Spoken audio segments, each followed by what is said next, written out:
President Joe Biden and Speaker Kevin McCarthy are making the victory rounds on their 11th hour debt ceiling agreement, but their boasting could be premature because at least 29 House Republicans have said that they would vote no on the bill because it doesn't cut spending enough. That includes Representative Bob Hope of Virginia, who downplayed the threat of a default as a, quote, silly, scary narrative. Nonetheless, McCarthy did earn the support of three high-profile Republicans, Freedom Caucus members Thomas Massie, Jim Jordan, and Marjorie Taylor Greene, late last night. The House is expected to hold a floor vote on the deal today around 8 p.m.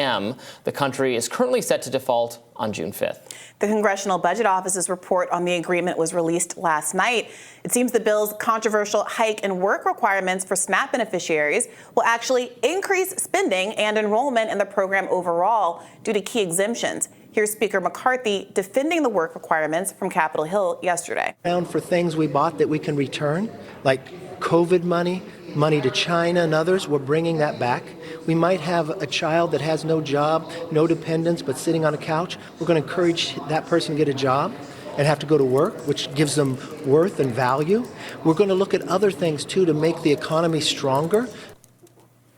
Got to put all those children without dependents to work. Joining us now to weigh in is economic policy analyst and rising guest host Jessica Burbank. Sorry, Jessica. It's so good to see you here on the other side of the camera. What do you make of that statement from Kevin McCarthy and the posture that Republicans are taking right now toward the debt ceiling? Yeah, good to be with you all on the other side of things. But yeah, Kevin McCarthy, I mean, you're getting all this political posturing from these folks who make it seem like it's really noble to cut public spending, which it's not. People are quite upset that the current dollars they pay into the U.S. government and in their state and local taxes are not being spent on things that really matter to them. It turns out when people's tax dollars go towards things that they care about, like school for their kids, like better roads, and they really see the outcome of the dollars they put into the government, they don't mind it as much. I think the reason that people are upset when they hear, oh, the public deficit or the debt is at X number, it's because they don't know where that money's going. And quite frankly, the Pentagon doesn't know either. Whenever we talk about the deficit, we have to talk about the $858 billion that is approved in defense spending to fund the Pentagon when the Pentagon hasn't passed an audit. And so they're proposing all of these cuts to public programs that really matter for people and holding the average economic worker hostage so that they can pass essentially austerity measures. And it's ridiculous.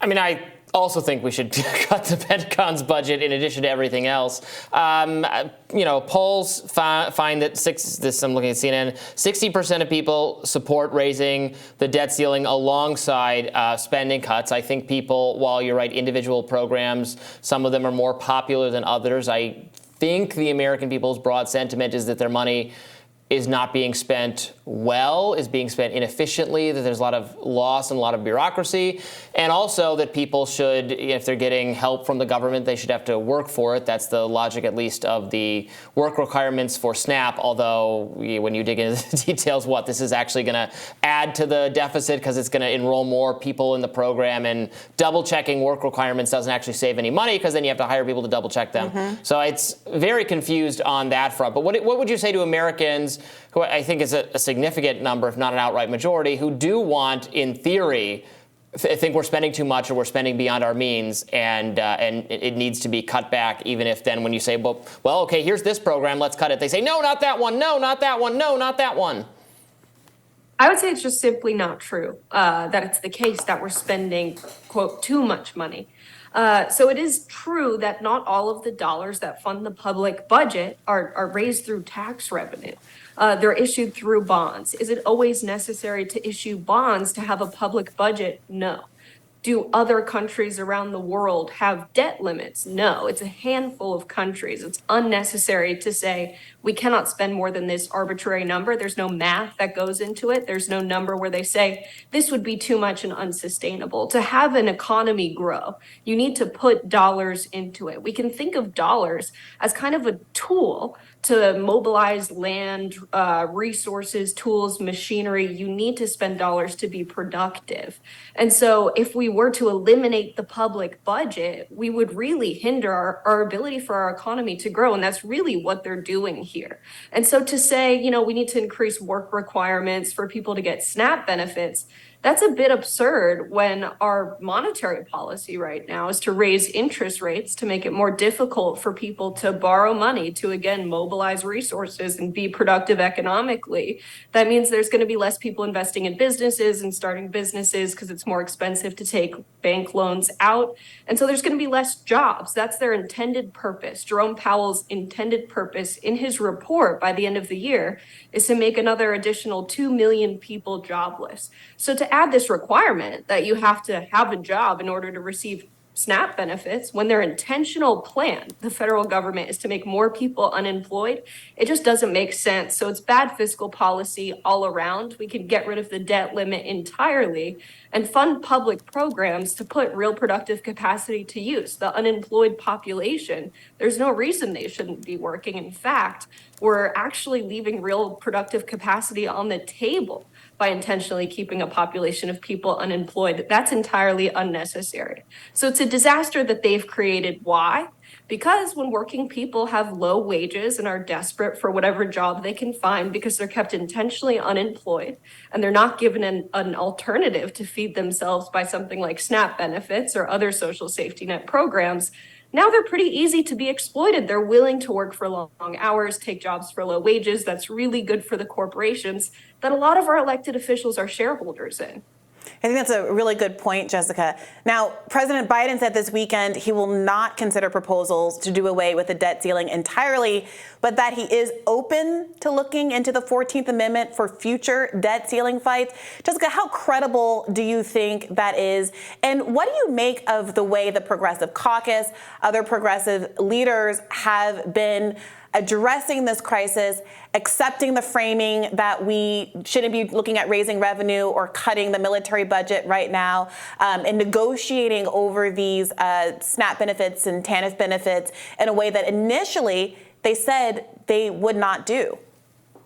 Yeah, just Biden saying that at all is comical, because it's like, if you have this option to avoid the crisis we're in, and you're saying, well, if I use my power given to me by the Constitution, that might be controversial. More controversial than allowing the government to shut down and intentionally having the US government default on their obligations, I'm not sure which is more controversial. It just goes to show his moral priorities here, because he does have the power through the 14th Amendment, and it's not really a power, it's an obligation. To ensure that the public debt shall not be questioned. So prior administrations have actually sent troops to the Federal Reserve and said, you have to issue the bonds to fund the spending because that's your constitutional duty. Congress has passed this budget. And so the fact that he decided not to do that now, but said, maybe I'd consider it in the future, it's clear what his political priorities are. He's not questioning whether or not it would be legal for him to invoke the 14th Amendment here. He's just saying that's politically not his choice of what to do right now. So Biden could have avoided this crisis altogether. He chose not to. And so there are liberals and there are Democrats who also are very down with cutting social safety net programs. This is neoliberalism, classic neoliberalism.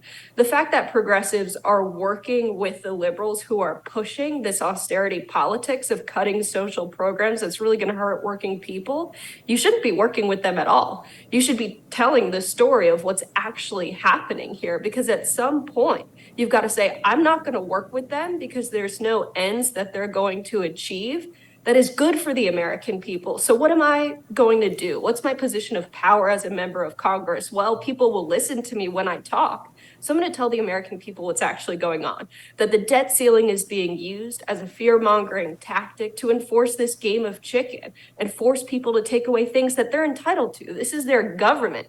They work very hard to provide not only tax dollars that they pay into it, but also they increase productivity through their day-to-day work, and they're not paid for the full value of their labor. Where is that going?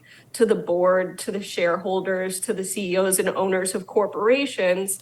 And they're entitled to the fruits of their labor. That should come to them through public programs, through good schools, through infrastructure, through healthcare, and it's not right now. So when they talk about social safety nets and those who receive the benefits of them, those people being leeches or freeloaders, it's actually quite the opposite.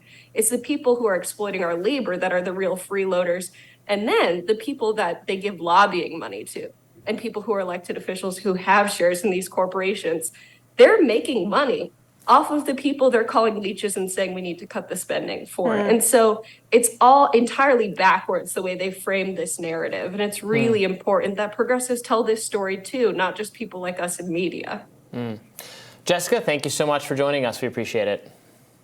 Thanks, Robbie. Thanks, Bree.